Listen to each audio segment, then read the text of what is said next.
7 खबर सबसे हटके।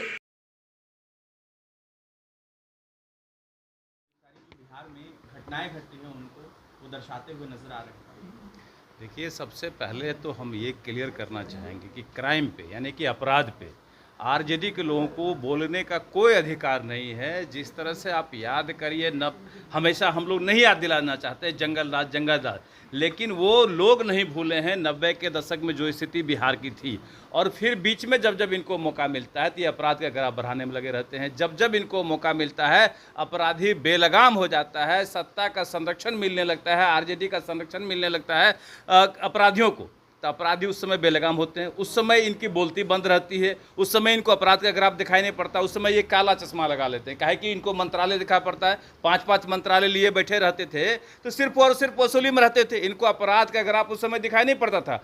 अब इनको अपराध दिखाई पड़ रहा है, अब इनको विकास नहीं दिखाई पड़ रहा है, इनको तरह तरह का गड़बड़ी दिखाई पड़ रहा है। अब ये जनता के बीच जाना चाह रहे हैं, धरना बैठना चाह रहे हैं। जनता इनको बेरोजगार कर दिया है। जब जनता बेरोजगार कर दिया है तभी जाएंगे जनता के बीच में। जब जनता मौका देती है उस समय हर कुछ भूल जाते हैं, उस समय विधानसभा को भूल जाते हैं। जहां से जनता का काम होना है वहां झांकने नहीं जाते हैं। एक हफ्ता का विधानसभा चला, झांकने नहीं गए एक भी दिन, लेकिन कहते अपराध का ग्राफ बढ़ गया तो क्राइम बढ़ गया तो भ्रष्टाचार बढ़ गया, तरह तरह की बातें करते हैं। जनता हर इनके ड्रामा को समझ रही है कि जनता को कैसे बहकाने और भड़काने में लगे हुए। इनका काम है बहकाना भड़काना बस। नीतीश कुमार और तेजस्वी यादव की कल मुलाकात हुई है, इसको लेकर कई सारे सियासी मायने लगाए जाने लगे। अरे तो वो नेता प्रतिपक्ष हैं, अपने विकास के काम के लिए, बाकी काम के लिए अपने जाते होंगे, कुछ कान भी भरने की कोशिश करेंगे, लेकिन ये कान भरने का इनका काम अब नहीं चलने वाला है। लोग माइंड मेकअप करके बैठे हैं, चाहे हमारे एनडीए के नेता हो या जनता, इनको पुनः सत्ता में नहीं आने देना। बंगाल तरीके से उसको कैसे देखते हैं? देखिए, कानून अच्छी बात है, कानून का पालन भी होना चाहिए।